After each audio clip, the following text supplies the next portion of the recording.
In the late 1930s, a young filmmaker named Walt Disney occupied a unique position in popular culture. His creations were famous around the world. The characters he had originated were beloved friends of people everywhere. At the same time, Disney's constant endeavor to improve and expand his filmmaking medium had made him a darling of the cultural elite, a truly significant modern artist. From a fusion of these qualities would evolve one of the most extraordinary and influential films of the 20th century.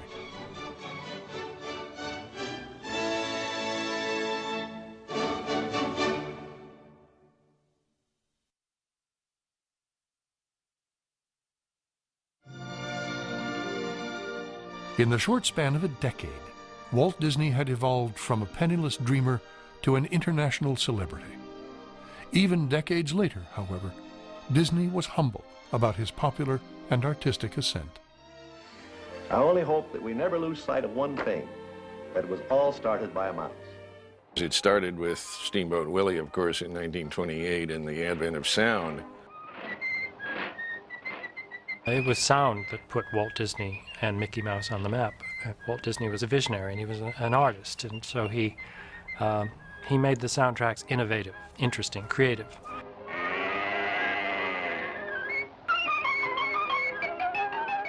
People responded to Mickey, and the music was kind of incidental. It was commenting on the action.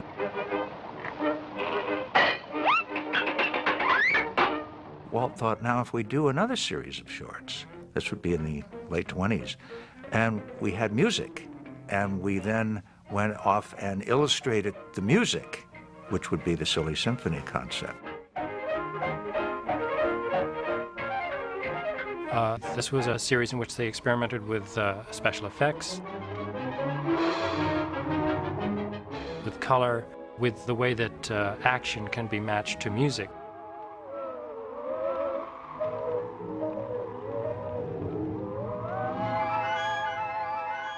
Walt was first and foremost a storyteller, but Walt was the storyteller as technobuff. Three-tone Technicolor came along in 1932, and he took a chance on it. He had an exclusive contract for 2 years with Technicolor, and so his Silly Symphony series just bounded ahead in terms of quality. He had a sense of place that meant you walked in and lived in those wonderlands.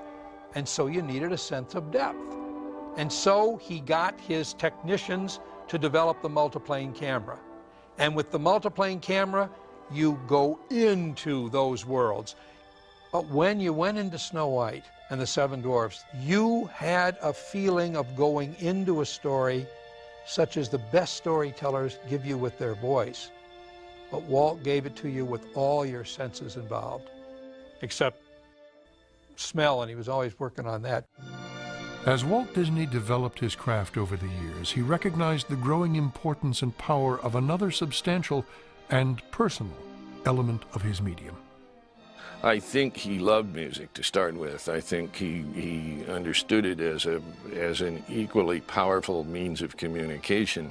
Actually, Walt was not a musician in the sense that he played an instrument. He didn't read music, but he had an instinct. He had a very definite reaction to what was right for his films. And he lived and breathed music in the sense that when he looked at a picture, he could almost hear what he wanted to hear in his brain. He was a natural musician without playing the instrument. The late 1930s were heady times at the Walt Disney Studio. Snow White and the Seven Dwarfs had just been released to overwhelming critical and public praise. The attendant financial success of Snow White afforded Disney the first real fiscal security he had enjoyed in years. He began ambitious plans for a new studio complex in Burbank, a custom-designed facility to house the eclectic and unsurpassed talents he had assembled over the previous decade. People who were at the studio then say it was a time of tremendous creative growth and enormous stimulation because they were being asked to think harder, to perform more fully, and to stretch themselves and push themselves in ways they'd never even thought of before. We had a staff there that I know that Walt felt was the finest that could be assembled, and that he could do anything with those people, and that he had the money to do anything he wanted. And this was a rare position to be in, to have those two things. You see, the studio was in such a formative period at that time, and there were men literally from all over the world. There were over 1,000 artists, and he had the finest draftsmen and the finest painters. And animation was such a novelty.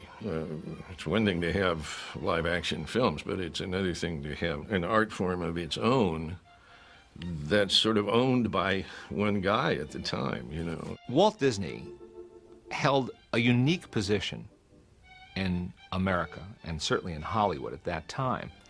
He was considered a contemporary genius, and his studio was a mecca for visiting dignitaries and celebrities throughout that decade. Walt Disney's films during the 1930s were like a lodestone or a magnet for all these creative people who wanted to work for him, or people that he wanted to go out and get for the studio for specific projects.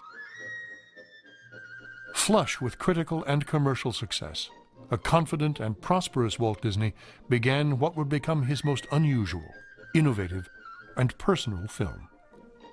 As had happened before, Disney initiated his innovation with a steadfast mouse. Mickey was, in 1937, world famous and world beloved. Mickey is a cheerful fella who wants to have a spectacular lot of fun without being malicious. This kind of character was not as much fun for the story department to write about than Donald Duck, who was the essence of frustration. For Donald, things never really worked out. For Mickey, things always worked out. To help keep his story team interested in Mickey, Disney envisioned an advancement in the sophistication of Mickey's roles and acting ability. Walt thought, why not take a piece of so-called classical music, really first-rate music, top-grade music, Dukas' Sorcerer's Apprentice, and fit Mickey's actions to that. Sorcerer's Apprentice was a lavishly created film. I mean, Walt pulled all the stops out, put the best people in the studio working on it. A chance meeting at a Hollywood night spot brought Disney together with an unexpected and celebrated collaborator. So the story goes, Walt Disney met Leopold Stokowski at a restaurant called Chasen's in Hollywood. And they had dinner together, and while they were talking, Walt explained that he was working on a new film. Well, that's what started. I was doing this Sorcerer's Apprentice with Mickey Mouse, and I happened to have dinner one night with Stokowski. And Stokowski said, oh, I would love to conduct that for you, you know. Well, that led to not only doing this one little short subject, but it got us involved where I did all of Fantasia, and before I knew it, I ended up spending $400 and some odd thousand getting music with Stokowski. But we were in there, there was a point of no return, we went ahead and made it. To the American public of the 1930s, famed conductor Leopold Stokowski was the embodiment of classical music. Stokowski became a very popular figure because he was a charismatic man. He had a very striking look to him, which in fact was caricatured in many cartoons. He was a celebrity. Even that part of the public that never listened to the classics, they knew who he was. So a collaboration between Walt Disney and Leopold Stokowski was a collaboration of two gigantically popular figures in America. The common ground, I think, between Stokowski and Walt was that they were both really big-time showmen in their own way. Walt was very much of a self-promoter, which is not a bad thing to say about anybody, but he understood instinctively how to get publicity, how to fascinate people. He was a great storyteller, and a lot of the stories he told were about Walt, you know, so it's just the way he was. Stokowski was very much the same way with music. He was the popularizer of classical music in his day. Stokowski and Disney assembled an elaborate orchestra session to record the score for The Sorcerer's Apprentice.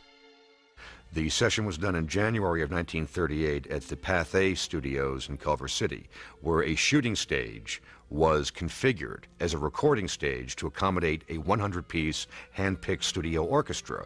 And they worked around the clock and then recorded interestingly, from midnight until 3 in the morning. And Stokowski said that the reason for this is that the guys were all drinking coffee, the musicians, and everybody was up and keyed, and it induced even more of a drive and a perfection. But the expense and the effort involved in recording the orchestra, bringing in Stokowski, and going through all of this labor to make just one short subject, even to Walt, started to seem a little unwieldy. The whole film was probably 3 times as expensive as the usual Mickey Mouse or Silly Symphony. So Walt's brother Roy, who dealt with the budgets, was very upset and said, "We're never going to make our money back on this." But my dad really believed in what Walt was doing. He just didn't want to spend too much money doing it because there had to be a little left over to pay salaries and all that sort of thing. Stokowski, meanwhile, was all over Walt about this is a great beginning for something much larger, which is to bring classical music to the world by way of animation. And every piece of classical music in the world would lend itself to this approach, you know, and Walt, hook, line, and sinker. And of course, it was a great idea in any case. And so he said, well, let's make a feature. Let's do a whole bunch of musical pieces, classical pieces. We'll create a concert. Yeah, that's it. We'll do a concert feature and have Stokowski conduct the whole thing. We began to hear Walt talking about this concert feature, and we said, oh, what? What's he going to do? What's he up to now? Because you never knew what Walt was going to be thinking of next. And usually by the time we heard it, it was pretty well set in Walt's mind. And then there were all these story conferences, and they weren't story conferences as much as selecting a repertoire that they would use for the concert. So you have not only Walt Disney and Stokowski, they brought in Deems Taylor, who was not only a composer, but he was a writer, and he was a critic, a music critic. In addition to advising on the content of the concert feature, Taylor would assume an on-camera role as the master of ceremonies, addressing the audience and establishing a musical and artistic context. Think of the most popular sports commentator, Howard Cosell, Bob Costas, anybody you care to name. Well, that's what Deems Taylor was to the world of classical music in the 1930s and 40s. They had a 3-week meeting in 1938 in the fall, and they just sat around and listened to classical music, and they thought we could do this with this and this with that. And pretty soon, Walt thought, this can be a concert feature that never ends. My room was just down the hall and over the side so that I could hear part of the music that's going on. I'd say, they're listening to what? What are they? You know, Beethoven, Rimsky-Korsakov, and all these things. And I couldn't find out what Walt was thinking about. But we knew it was something very big and very different. That was always the exciting thing about working at the studio. You never knew what was coming up next, and Walt was always miles ahead of you. It was a wonderful thing in this sense that you had music and you had your story inside the music, and you had to find it. We could, I think, let loose our imaginations because all we had for a story was musical notes, and we had to find images for those particular pieces. But there's nothing more exciting than to find music to match your idea. For most of its development, this concert feature was titled just that, the concert feature. Both Disney and Stokowski knew that such a mundane title would never do for their flourishing masterwork. Fantasia was one of the titles that they considered for the concert feature, and it's a musical term meaning a free form of music. And it's said that they considered dozens of other titles, but I've never been able to find out what they are. And so Fantasia was the one that stuck. As the intoxicating collaboration of Fantasia ascended to ever loftier aspirations in music and art, the enthusiasm of Walt Disney and Stokowski permeated the entire Disney organization. Well, Walt was expanding his own horizons terrifically at that time. Now suddenly he was into this classical music and dreaming of things that you wouldn't think of putting on the screen. You know, all these violins going together and the things which ended up in the toccata and fugue, which was just abstract music, as they called it, and the abstract symbols on the screen there. Gee, who would dare put that up for anybody to look at?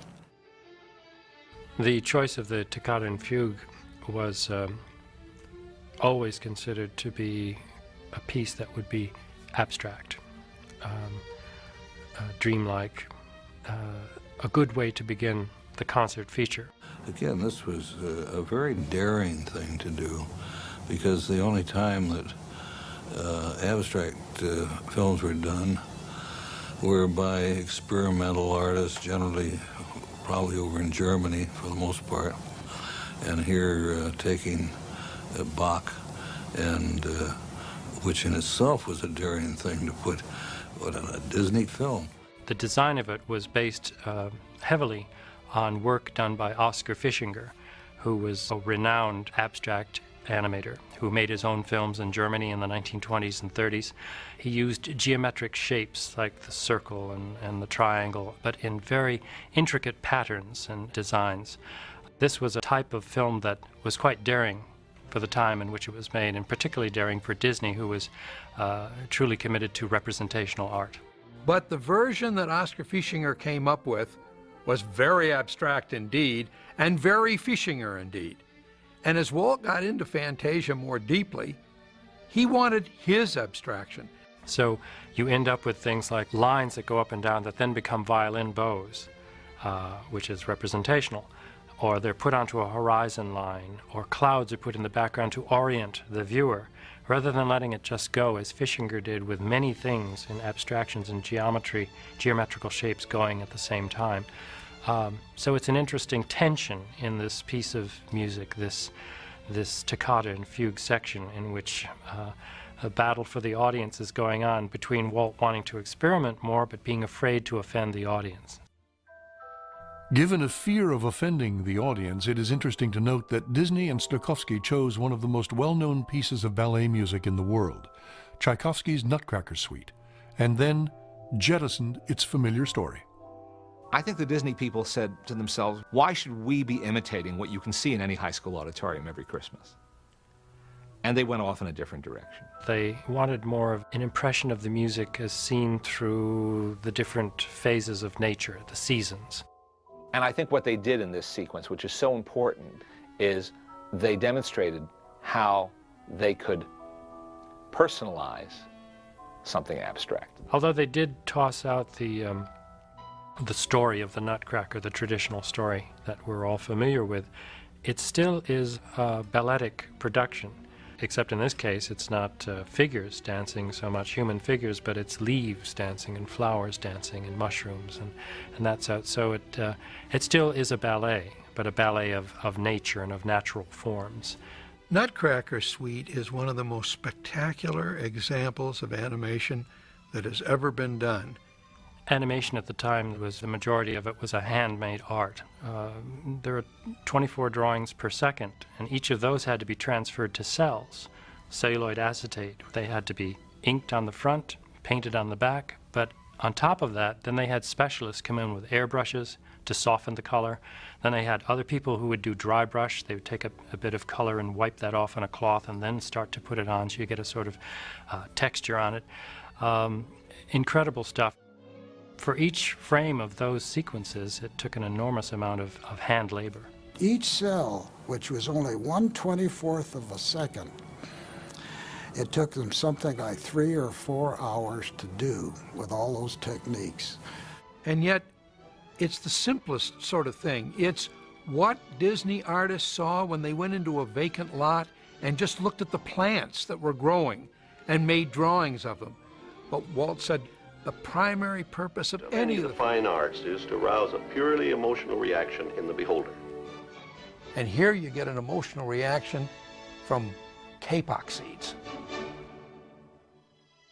Fantasia's point of origin, The Sorcerer's Apprentice, now became the concert program's memorable centerpiece.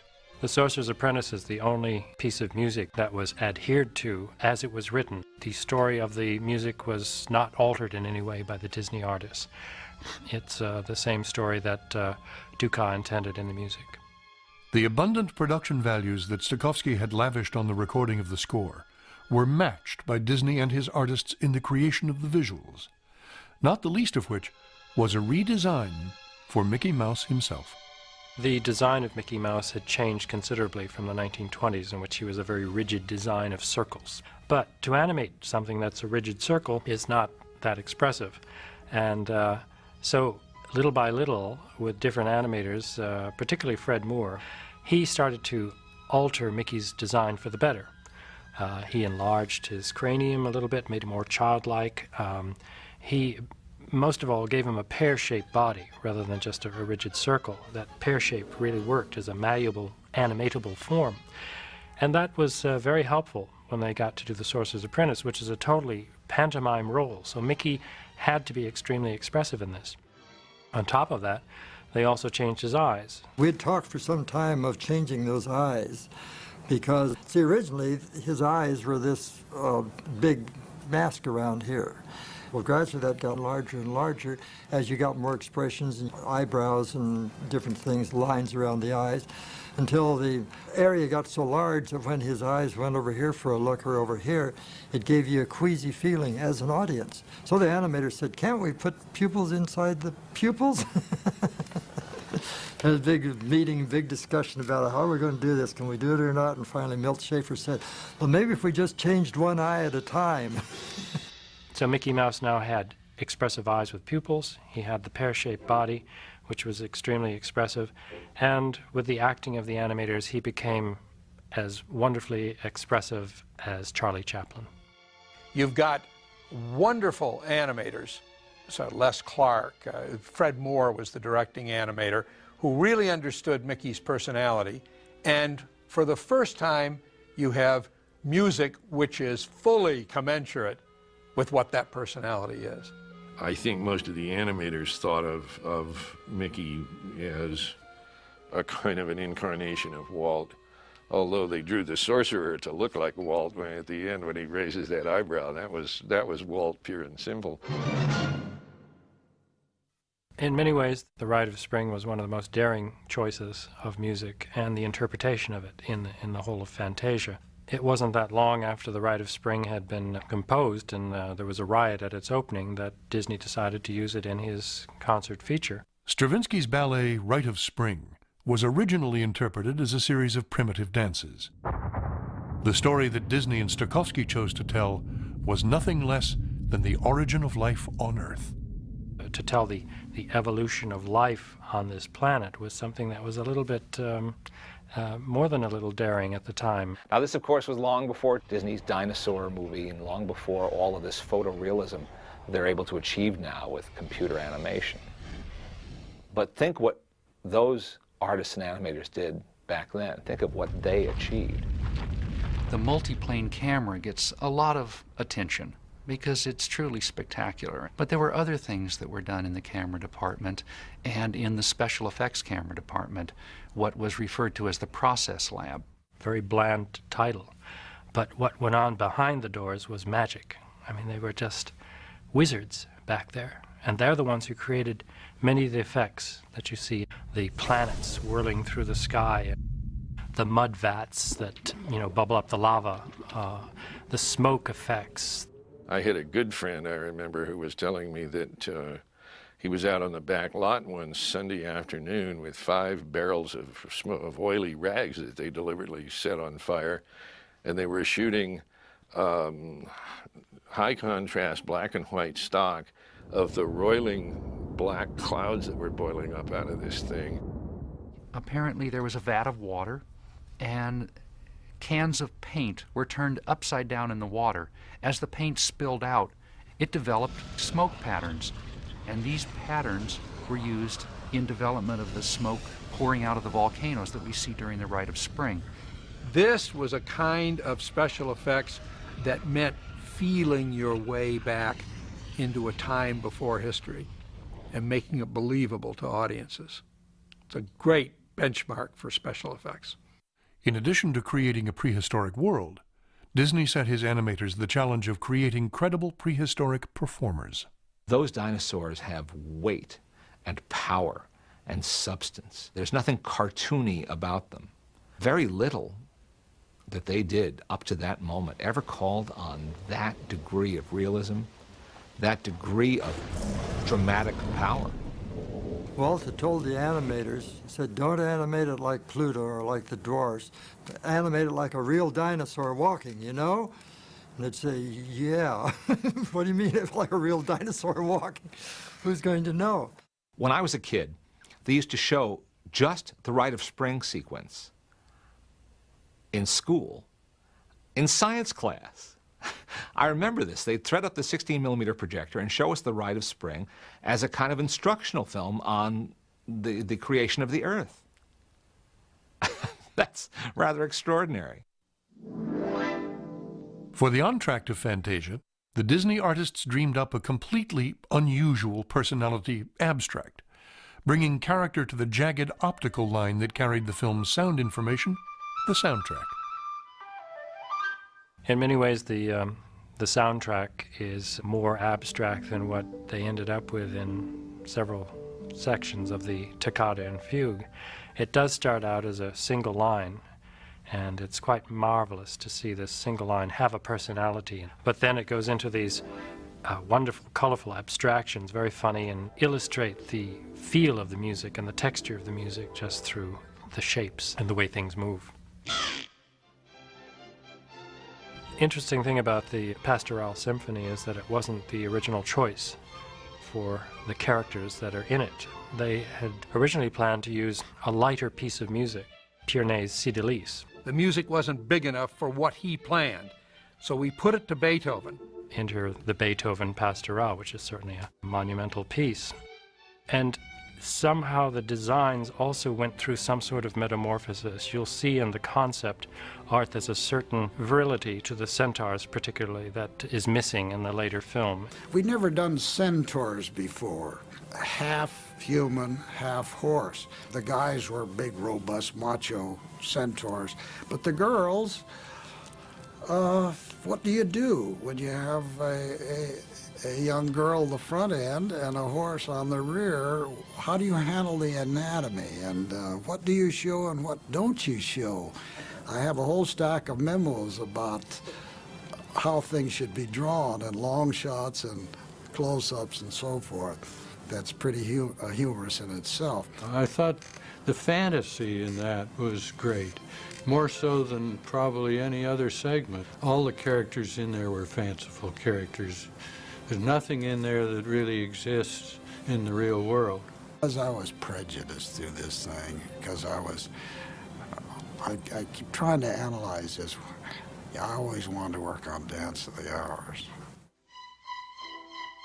Dance of the Hours was a parody of the kind of highbrow dance segments that had invaded several prestige motion pictures of the time. The choice of music was part of the joke. Ponchielli's suite from the opera La Gioconda was considered, even at the time, according to a kindly worded studio communication, over-familiar. Some people think that the Dance of the Hours section, Disney's version of it, gave the music what it deserved. It's a rather an old warhorse piece of music that needed a good kick in the pants, and it certainly got it in this one with the parody of ballet that the artist gave it. While ballet has inspired many beautiful works of art like this painting by Degas, it had scarcely been touched upon in the field of animation. In fact, our animators knew very little about it. And because a thorough knowledge of a subject is essential in order to caricature it, a new course was added to our studio school curriculum, classical ballet. Obviously, they worked very hard with genuine ballet performers and choreographers, but that's easier said than done. It's one thing to observe it and sketch it. It's quite another to sustain a whole sequence, an entire performance of a ballet piece, and keep it real, but make it funny at the same time. All these artists began to respect the ballet, so they're kidding it, but underneath the kidding is a realization that this is an art form like animation that does it strictly through movement. Although wildly comic and seemingly simple, this sequence features not only plausible representations of complex ballet, but also a meticulously designed production. This piece, in staging, color, and lighting, is a literal dance of hours. A pampered prima ballerina stretches toward the waking dawn. A graceful behemoth delicately glides en pointe in the midday sun. Lissom dancers float toward the warm evening sunset. Sinister interlopers and forbidden liaisons are diversions of the night. And I say that is an example of a perfect piece of animation and the marriage to the background and music. It's perfect. Every once in a while you see something that's perfect. And that was one of them. For the finale of Fantasia, Disney and Stokowski envisioned a monumental clash of good and evil. Modest Mussorgsky's baneful Night on Bald Mountain was paired with Schubert's hallowed Ave Maria. In a sense, I think this was one of the most adult things that Disney ever did during that period. The designs for the Night on Bald Mountain sequence were done by Kai Nielsen. Kai Nielsen was one of the three great illustrators of books at the turn of the century, and they did put him on the Night on Bald Mountain piece and the Ave Maria, so it retains the integrity of Nielsen's work. His sensuous line, the lush coloring that he had, and the combination of touch of Aubrey Beardsley, a bit of Art Nouveau, Japanese and Chinese woodcuts. That look is so perfect in the story sketches. It's all there. All that has to be done to it is for it to be brought to life. Walt wanted this sequence to really give you the chills. It doesn't mean literally being scared, but being drawn into an atmosphere of unease and terror and evil. And they used many skills to bring this off. Perhaps the greatest skill was the power of the great animator, Bill Teitla. And it was just a perfect marriage of an image and the artist who could make that image move. I think it's probably the most powerful thing we ever did. As the director, Will Jackson, said, I don't believe Walt realized he was getting a character that powerful, or he might have held back a little, because that frightened a lot of people. When I asked Bill about Night on Bald Mountain, he said, I imagined I was a mountain, you see, and made of stone, but I could think and move, and I did. Night on Bald Mountain and the Ave Maria, you couldn't have pieces that were more different from each other, and yet they blend rather well. So there's a real nice sort of segue in going from the profane into the sacred. The solemn processional of the faithful was accomplished by means of one of the most elaborate single shots in film history. The scene was filmed continuously by a crew of 9 men over 6 full days and nights, using a horizontal multiplane camera set up across the entire 154-foot length of the Disney Studio soundstage. Disney and his team felt that the complexity of filming the scene was warranted by its ethereal design. We again have the designs of Kai Nielsen. The procession going through the forest leads up to an actual sort of cathedral of trees, and then in close to a giant stained glass window, and then even in closer and you come up to the design of a Madonna. Well, as you might guess, this was a much more religious ending than what finally ended up in the film. Well, the world is waiting for a sunrise. End on a sunrise. There's the essence of hope. And they ended with the perfect image of hope, sun coming up. In addition to their innovative work blending animation, art, and music, during the production of Fantasia, Disney and Stokowski originated a pioneering form of motion picture presentation. Disney had already established a benchmark in visual presentation. Well, to enhance that, they decided, and again, Stokowski was very much involved with this, that the sound had to be better than it would be for an ordinary feature film. The plan was that rather than doing the tracks, the music tracks in Hollywood, that they would go back to the Philadelphia Academy of Music, where Leopold had his Philadelphia Orchestra, and the sound, the acoustics, and the whole ambiance, sound-wise, was perfect. And so the engineering team at Disney and a whiz named Bill Garrity got to work with his people and with Stokowski and with others to create what we would think of now as stereophonic sound. They gave it the name Fantasound, but I think even privately they hadn't yet envisioned that name stereophonic to indicate sound that surrounds you, sound that has many different speakers and channels. 50 years ago, I would have walked in there knowing what I know today, and I wouldn't have believed what they were doing. They sat around and said, you know, we've got to do something about a mono sound. It doesn't sound right. Let's come up with stereo. Let's design it left, center, right. Then they said, let's put a surround track and it'll give you an acoustical feeling of a concert hall.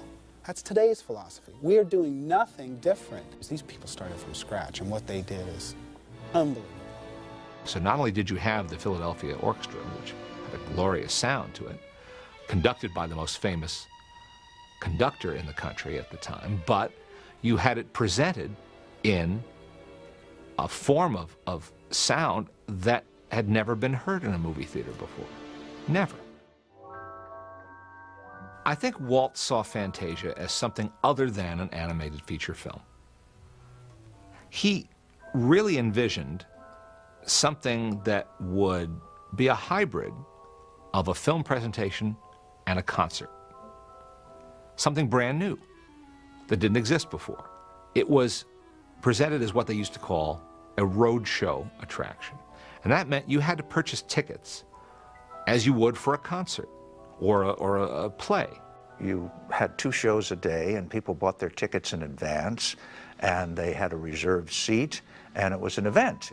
Given Disney's ambitious exhibition plans for Fantasia, it's not really surprising that his film distributor, RKO Radio Pictures, balked at the enormous effort and expense of this roadshow. RKO did not want to handle Fantasia. They didn't have any faith in it. So the decision was made that we do everything ourselves. Now Disney was not only a filmmaker, but a theatrical impresario. He hired his own team to plan and supervise every aspect of the Fantasia Roadshow experience, from curtain and lighting cues to the theater marquee and usher corps. The theater staff was trained properly to take each patron to their seat. We also had programs, a beautiful program, and we put that to use. That was also part of the show. It was not just sitting down, but they had something in front of them, and something that they kept, and something that they cherished. This was an event. This is the kind of event you might even get dressed up to go to. And you paid a higher ticket price than you would for a regular showing of a movie at your neighborhood theater. So it was not just a film that they were going to, it was an experience. Of course, Walt's timing couldn't have been worse. The roadshow release of Fantasia was not a success for a variety of reasons. I think the critics were baffled. They didn't know whether to put, the newspapers didn't know whether to send their musical critics to cover it or their movie critics. There are some just ecstatic reviews of it that are just over the top, unbelievable. But there were others who were the music critics, basically, pardon me, music critics, who were purists about the music. Well, actually, it was not highbrow. It was not lowbrow. It was Disney. It was for everyone. Those people who knew what they were in for were very, very receptive and couldn't stop talking about it. New York, they ran for over a year, packed houses, day in, day out, day in, day out. People going back to it time and time again. In Los Angeles, it ran for a year. San Francisco ran for, 45 weeks, 47 weeks, something like that. Nearly a year. Now, that's a very good record for a road show of a picture, particularly in those days. So it was well received in the big, larger areas. But I think the general public reacted to it favorably, those who saw it. But there was such a limited group who saw it, really, when you figure the amount of theaters it played in. There were no more than 12 venues that were ever equipped to show Fantasound. and records show that there were never more than 16 prints manufactured. Fantasia's release was so scattered and inconsistent because of the problems of the installation, because of the problems of only having 2 shows a day, that it was almost destined not to make money. The cost of fitting this into a theater ran to about $85,000. This is pre-World War II dollars, a tremendous amount of money. What's more, World War II was already underway in Europe, and there was the threat that they would not be able to release the film overseas. Dejected, Disney returned the distribution of Fantasia to RKO Radio Pictures. By January of 1941, RKO had been persuaded to continue the road shows under their banner, which did happen beginning in April of 1941. But the apathy of the box office, the apathy of the public, made RKO realize they weren't going to hit a home run with this, and they determined, with Disney's approval, to cut the 124-minute Fantasia down to an 81-minute popular version, which played out nationwide in 1942. All of the interstitials with Mr. Taylor were cut. The toccata and fugue was dropped from the program entirely, making a very tight and perplexing 81 minutes of music which the Heartland just didn't take to its heart. Yeah, one of the things that Walt wanted to do was to make Fantasia a perpetual entertainment, in that you could change the program like you could a concert. They would do another number, and perhaps after it had been out for a year and a half, add a number and maybe subtract a number, and then in a few more months add another number. And we can release it again, or we can keep it in continual release, and you will every year go to see Fantasia, and it will always be new. And Walt was developing a lot of new segments. Clair de Lune, Swan of Twinella,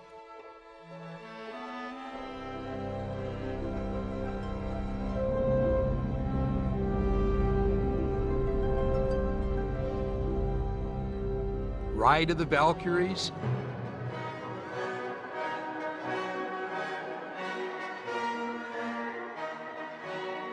art was being produced. Stokowski recorded the first 4 numbers for that, and they were well on their way, but then they just couldn't make it with the short finances and the war and the problems of all that. It died. The failure of Fantasia was a thorn in Walt's side for the rest of his life. Following Pinocchio and coming into the Fantasia period. Yeah, that about did it, you know. But that was a new artistic success, financial failure, you know. Certainly an artistic success. It was a magnificent Well, there's some people would question that, too. He'd put so much into this movie emotionally, not to mention financially, that he never really got over that. He also knew that it was a sound idea, no pun intended. He knew that it was a good, solid idea, that putting images to music was appealing and was a stimulus for his artists. And he kept doing it. He tried to do other types of Fantasia. There were the package films in the 1940s, Make Mine Music and Melody Time.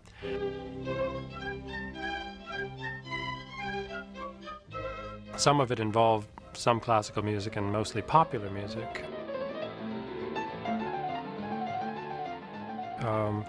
He also did things later in the 1950s. There was the Grand Canyon, which was interesting because it was directed by James Algar, who had directed The Sorcerer's Apprentice, so there's a real matching picture to music in that as well.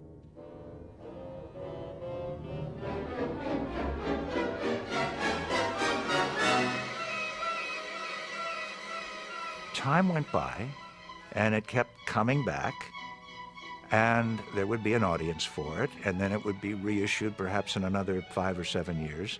And suddenly it became more and more popular in its reissues, and more people were warming to it over the decades. And we're talking about many decades. And as time went by, it became kind of a classic. And indeed, it was a classic, it is a classic. Time heals a lot of wounds and a lot of opinions. It's become a cult picture now, and it plays somewhere every day all over the world. Fantasia has been a milestone, I think, for the company right from the beginning because, first of all, they did a lot of stuff when they made it that they didn't even know themselves that they could do. The sheer beauty of this picture, just, it was so different than anything that had been done before. I mean, this was a work of art, and it still is, for that matter. I mean, it's the first time anything really that significant had been done in film. I think that if Fantasia had proven to be a hit at the box office with the general public, there's no telling who he would have gone after in terms of writers and poets, dancers, painters, to bring them in to this wonderful process of animation.